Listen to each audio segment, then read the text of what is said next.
En 2009, la municipalité d'Irsching a fait une étude préliminaire de faisabilité conjointement avec un référent de la gendarmerie nationale pour voir effectivement les besoins et les tenants d'une vidéoprotection.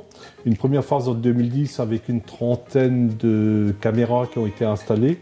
L'investissement de cette première phase monte grosso modo à 300 000 euros. Et la municipalité a bénéficié dans un premier temps d'une subvention de l'État de 35%.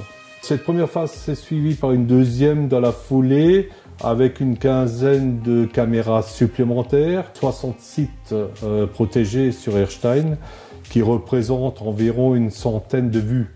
Mais on a prévu 5 caméras supplémentaires. Ceci nous permettra, lorsque l'ensemble de ces caméras seront installées, d'avoir une protection, disons à 100%, de l'entrée et de sortie de chaque endroit à Irsching. En plus des caméras fixes, donc de la centaine de caméras fixes qu'on a à l'heure actuelle, la police municipale a également deux caméras mobiles. Cet outil de surveillance et de protection est un bienfait pour Irsching parce que non seulement ça permet de sécuriser un peu la ville, pas plus tard que cette semaine, on a remarqué qu'effectivement sur 3 faits de vol, dans les 24 heures, les personnages, ou du moins les voleurs, ont été appréhendés grâce effectivement à l'effet à la visualisation de la caméra. La vidéoprotection, elle se trouve dans une pièce sécurisée. Les images sont conservées pendant 15 jours en enregistrement. Il n'y a pas de visualisation directe en continu. Les images sont consultées lorsqu'il y a un trouble à l'ordre public, sur réquisition de la gendarmerie.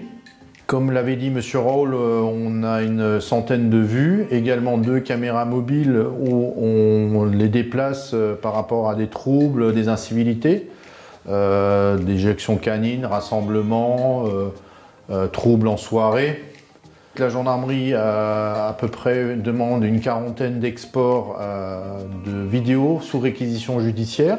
Ça peut être du vol de voiture, vol de vélo, recherche de personnes aussi, on a déjà eu, fugue, accident matériel aussi, pour revoir les images par rapport aux compagnies d'assurance. Aussi par rapport à une bonne surveillance au niveau des établissements scolaires. La vidéoprotection sert à identifier donc tout trouble, mais également on peut intervenir quand on a un signalement par rapport à une infraction grave au code de la route.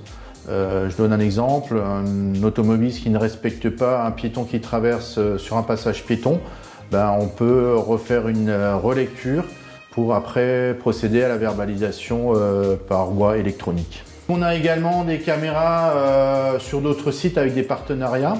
Donc avec des bailleurs sociaux où les bailleurs sociaux ont payé la mise en place du matériel et on a un transfert d'images chez nous ainsi qu'à la gendarmerie.